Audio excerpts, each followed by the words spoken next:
Hola chicos, hoy vamos a ver un poquito de lo que estuvimos trabajando en este último periodo con respecto a las estructuras de control repetitiva. Vamos a recordar un poco para qué servían estas estructuras. Eran simplemente para controlar ciclos o bucles, ¿ok? Todo lo que ocurría dentro del ciclo se repetía tantas veces como cumpliera la condición, en este caso, de la estructura que vimos, que era el while, ¿sí? Recordemos, el while solo va a trabajar con las sentencias, ¿sí? O las líneas de código que estén dentro del bucle, no con lo que esté afuera ni lo que está después, ¿sí? Ni antes ni después, solo con lo que está internamente.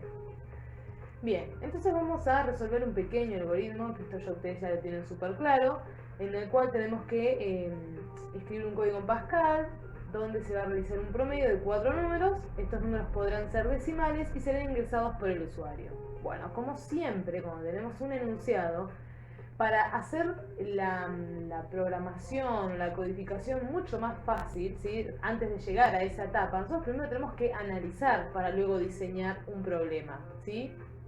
O digamos, una solución a un problema, ¿sí? Ok, entonces, vamos a leer la primera línea, diseñar un algoritmo que realice el promedio de 4 números. De esta primera oración, lo más importante es la palabra promedio y 4 números, ¿sí? Ni menos ni más, solo 4 números y un promedio que sabemos que lo que tenemos que hacer es sumar todos esos números y luego dividirlos por 4. Bien, de la segunda oración, los números podrán ser decimales y serán ingresados por el usuario.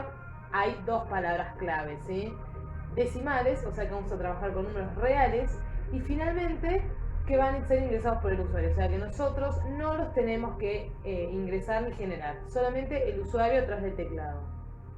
Bien, haciendo un resumen, promedio de 4 números, tienen que ser decimales y van a ser ingresados por el usuario. Ahora lo que vamos a hacer es pensar un poquito para ir directamente a la programación. Hicimos el análisis, ahora vamos a hacer el desarrollo, ¿sí? Entonces, tenemos el usuario, ¿sí? Que va a ir ingresando números y estos van a ser 4, ¿sí? Va ingresando esos números, son esos n's, no sabemos. Siempre recordemos que hay que trabajar con abstracción. Entonces, si yo voy a crear 4 variables porque en el enunciado me pide 4 números y nosotros estamos trabajando con estructuras de control repetitivas, la trampa sería en que ustedes caigan en declarar esas 4 variables, n1 hasta n4, y ahí estaría como mal el ejercicio, ¿sí? ¿Por qué? Porque nosotros lo que tenemos que hacer es abstraernos, pensar en general. Si en vez de pedirnos 4 números nos piden 800 o 400, ya hablar de 10 ya es demasiadas variables para un ejercicio, ¿sí? Más que nada de promedios. Entonces nosotros vamos a tener una sola variable que se va repitiendo en el ciclo cada vez que pase, digamos, las vueltas, ¿ok? Entonces, el usuario ingresa los números. Nosotros lo que tenemos que ir haciendo con esos números, como tenemos que calcular el promedio, va a ser ir sumándolos, ¿sí? En cada vuelta, y finalmente vamos a hacer que esa suma dividido 4, porque en este caso son 4 números, nos va a dar el promedio, ¿sí? Bueno, claramente en este problema nos está pidiendo que, bueno, trabajemos con decimales, o sea, con los de tipo real, ¿sí? Entonces lo que vamos a hacer, es una R, es declarar los n, s y p van a ser de tipo real, pero vamos a tener a alguien que va a estar contando los ciclos o las vueltas dentro de ese while y va a ser una variable c que va a ser del tipo entero, ¿sí? Bien, ahora lo que vamos a hacer es codificar esto que estuvimos resolviendo, ¿sí?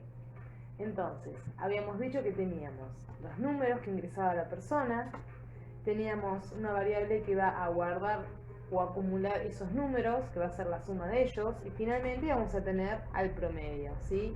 Y como nos pedían que eran con decimales, son del tipo real, ¿sí? También, como ya estamos trabajando con el while o con estructuras de control repetitivas, vamos a usar nuestro contador y él va a estar, o sea, va a ser de tipo entero, ¿sí? Bien, para arrancar nuestro programa, lo que siempre yo les recomiendo es inicializar las variables que no dependen del usuario. En este caso, lo que no depende del usuario es la variable suma, ¿sí? Que va a estar inicializada en 0, y el contador, que va a arrancar en 0 o en 1 de acuerdo a como ustedes gusten, ¿sí? Bien, una vez que tenemos, no inicializo promedio porque no es necesario hacerlo, ¿sí? A ver, cuando nosotros tenemos suma dentro del while, ¿qué es lo que vamos a hacer? Lo que tiene suma más el nuevo n que ingresa la persona. Entonces, si suma tiene basura, en la primera vuelta va a sumar basura más n. En cambio, en este caso va a ser 0,0 más lo que haya ingresado la persona. En el caso de promedio, nosotros ¿qué es lo que vamos a hacer? Ese promedio se vuelve suma dividido 7. Entonces suma ya tiene un valor y 7 también ya tiene un valor, entonces no es necesario inicializarla. Si ustedes dicen, a ver, me gusta más esa regla y lo hago con todas las variables, háganlo, no hay problema. Entonces ahí abajo tienen que poner también el promedio, ¿sí? Bueno, una vez que tengamos las dos variables inicializadas, nosotros lo que vamos a hacer es decirle al usuario que ingrese 4 números, ¿no?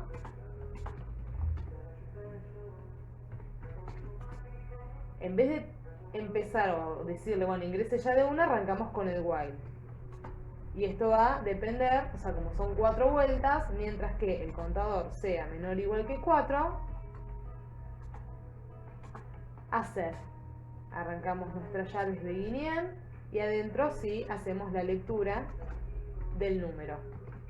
Una vez que leemos el número, incrementamos la suma porque nosotros tenemos que calcular el promedio. Y como ya sabemos, siempre que estamos dentro de un ciclo tenemos que hacer que cierre en algún momento. Este ciclo depende de C. Si yo no incremento la variable C o no la modifico, siempre se va a quedar con el anterior, ¿sí? Con su último valor, que es 1. Entonces esto infinitamente nos va a pedir que ingresemos números y va a ir sumando infinitamente hasta que, bueno, uno se dé cuenta que le erró. Entonces incrementamos el contador en 1. ¿Hay algo más que hacer? No. Porque en este problema solamente nos pide ir calculando el promedio, ¿sí? Entonces, una vez que se terminan las vueltas, que llegamos a las 4, calculamos el promedio y, bueno, finalmente lo mostramos, ¿no? Porque es lo que nos pide, mostrar un promedio. El promedio de los 4 números es... Pero recordamos que como que truncamos el valor poniendo 2.2.2 o pueden poner lo que quieran. Voy a del n para que me lo permita ver. Bien, vamos a ver si esto funciona. Yo creo que ustedes... Ah, miren, dividido 7, profe, dividido 4. Bien, vamos a probarlo.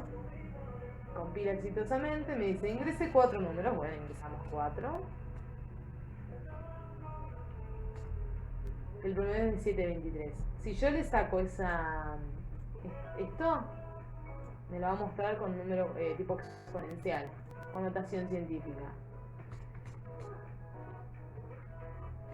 ¿Ven? Notación científica. Para que lo trunque lo ponemos con el 2.2.2 o 2.3, 2.3, ¿sí? Bien, chicos, ahora vamos a pasar a esta nueva estructura de control repetitiva que es el for. La sintaxis del for es la siguiente. Vamos a tener, bueno, obviamente for, to, do, ¿sí? El for va a ir desde un contador que va de 1 hasta n. El n pueden poner un 4, un 5, 100, ¿sí? Lo que quieran. Entonces el for lo que va haciendo es ir ciclando y va a incrementar de forma automática a esta variable contador. ¿Se acuerdan que en el while nosotros teníamos, mientras que el contador sea menor o igual que n, ¿sí? En este caso tenemos para un contador en 1 ir llegando hasta n. Entonces, mientras que en el while nosotros incrementábamos internamente la variable contador más 1, el for lo hace solo, ¿sí? Ahora bien, vamos a resolver el mismo ejercicio, pero con esta nueva herramienta, ¿sí? Como para que vean cómo es que se emplea. Vamos a utilizar la variable número porque necesitamos que la persona ingrese esos números. Vamos a necesitar la suma y el promedio, que siguen siendo del tipo real. Y finalmente, como habíamos dicho, el for también necesita un contador, ¿sí? Vamos a ponerlo con C para que quede igual que en el anterior. Sigue siendo del tipo entero. Bien, vamos a inicializar las variables que no dependen del usuario. En este caso va a ser suma. Y no vamos a inicializar la variable C o el contador porque eso lo hace automáticamente el for. Entonces pedimos a la persona que ingrese números, ¿sí?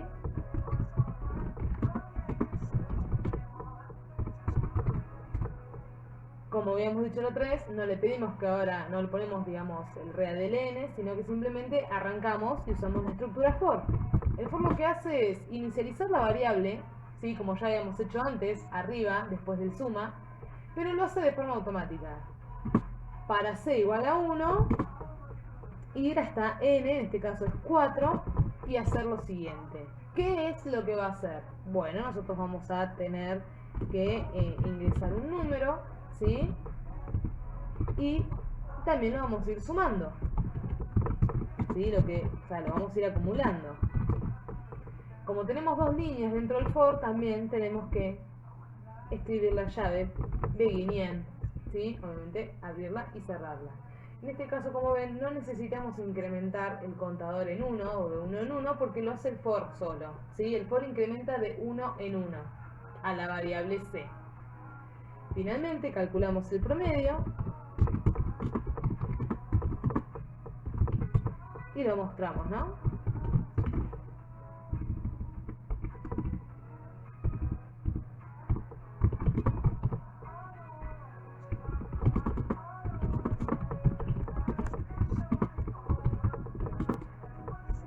Acá es lo mismo, escribimos la variable y la truncamos. Finalmente, real del n. Y en este caso lo que nosotros nos evitamos es que se genere un bucle infinito, porque el for sí o sí va a hacer las 4 vueltas o las que les pongamos acá, y no tenemos que nosotros preocuparnos por si nos olvidamos o no de incrementar el contador. Vamos a ver si esto funciona. Perfecto. Ingreso los 4 números. Me da el promedio, ¿sí? Y anduvo de la misma manera. Si nosotros tuviéramos, ¿sí?, que comparar los dos elementos, a las dos herramientas que nosotros utilizamos, ustedes se van a dar cuenta que el for sirve para ciertos problemas, no van a servir para todos los que resuelve el while. El while se los dimos primero porque es el que abarca más problemas a resolver, ¿sí? En cambio el for lo único que puede hacer es esto, problemas del tipo generar los números del 1 al tanto, o si les voy a mostrar, el for también puede ir de 15 a 40, ¿sí? Vamos a modificar este código para que vean todas las cosas que se pueden hacer con el for. Acá vamos a poner números, ¿sí? Esto se va, porque lo único que vamos a hacer es mostrar lo que haga C. En este caso, como ven, que solamente tengo que mostrar el número, no le pongo un begin and end. En cambio, en el while siempre vamos a necesitar la llave begin y end. ¿Por qué? Porque necesitamos mostrar el número y luego incrementar el valor de C, ¿sí?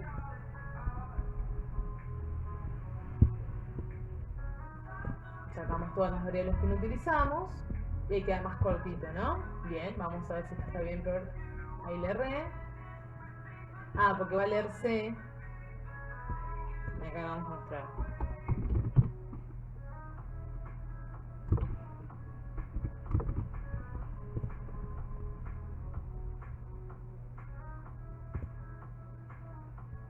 Bueno, me muestra los números del 15 al 40. ¿Sí? Eso es lo que hace el for. Cosas que no puede hacer el for. Supongamos que yo quiero mostrar los números pares. Bueno, en este caso yo no puedo hacer de 2 en 2 como hacíamos con el while, ¿sí? En este caso sí o sí voy a necesitar abrir la llave begin y end y determinar a través de la herramienta o la palabra reservada mod, y ahí calcularlo. Y si cumple con eso, lo muestro, si no, no. ¿Sí? O sea, vamos a ir con el ejemplo para que lo vean. Si C mod 2 igual 0, voy a mostrar los pares, muestro a C, ¿sí? Ven que acá todavía no necesito utilizar un begin and end porque dentro de este está el if, y el if tiene como una sola línea. Le doy play. Me muestra los números pares entre el 15 y el 40. ¿Sí? Si quiero los números impares, recordemos que poníamos el distinto. Ahora resulta un poco más fácil porque ustedes ya estuvieron practicando un montón de veces, ¿sí? Por eso es más fácil decir, ah, mirá qué fácil lo hace. Pero bueno, esto sería si yo quisiera mostrar solamente los números pares e impares, que recuerden que con el while ustedes lo pueden hacer de esta forma, o también incrementando de 2 en 2, arrancando el contador desde otro lado, ¿sí? Si yo quiero hacer una cuenta regresiva para el otro lado, voy a escribir down to, ¿sí? Y tenemos que tener en cuenta que va a ir de atrás para adelante, entonces acá vamos a poner 40, y acá vamos a poner 15, y me los tiene que mostrar decreciente. ¿Ven? Del 39 al 15 me muestra todos los impares. Esa es otra de las formas de escribir el for si quisiéramos ir de atrás para adelante. Lo común sería siempre usar esto, ¿no? Y siempre controlar que no se esté yendo a cualquier lado. ¿Sí? Bien, ¿qué otras diferencias hay? Cosas que no puede hacer el for. ¿Se acuerdan los ejercicios que dependen de si el usuario quiere o no ingresar más números? Bueno, el for no lo puede hacer porque él no tiene condiciones. Lo único que hace el for es ir contando de uno en uno. No podemos modificar tampoco la variable c, ¿sí? Porque estaríamos forzando al for y eso no se hace. ¿Se acuerdan que nosotros en el while podríamos forzar al contador? Hacíamos un if, si cumplía con algo que era fuera del rango, hacíamos que c valiera más allá de 50, por ejemplo, en este caso. Entonces, cuando vuelve al while, preguntaba y se pasaba, era mayor que 50, entonces se terminaba. Sí, entonces como ven, hay un montón de cosas que el for no puede hacer y un montón de cosas que el while nos permite a nosotros resolver, ¿sí? Bueno, cualquier duda, chicos, como siempre, nos preguntan. Participen en las clases de Zoom, ¿sí? Porque es súper importante. Sé que a veces contamos con poco tiempo, pero bueno, vamos a tratar de siempre de volver a meternos en la misma clase como para poder resolver todas las inquietudes que ustedes tengan. No aflojen que este es prácticamente el último tema que vamos a ver.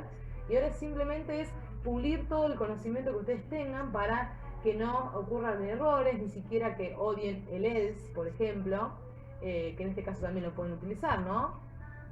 Por ejemplo, yo pongo else y escribo par, ¿sí? Y se supone que me va a mostrar intercalado el número y el par. Ay, lo escribí mal.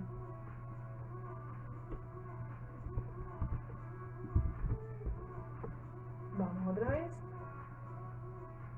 Me escribe par, impar, par, impar, par, impar, ¿sí? También pueden hacer esta estupidez, ¿no? Ustedes pueden probar lo que quieran, chicos. Par, impar, una tontera, ¿no? Pero para probar las cosas, cómo funciona, si se mete o no dentro de un if y un else, si en este caso no necesita un begin y un end, si por su seguridad lo necesitan, lo agregan, ¿ok? Agregan el begin y el end.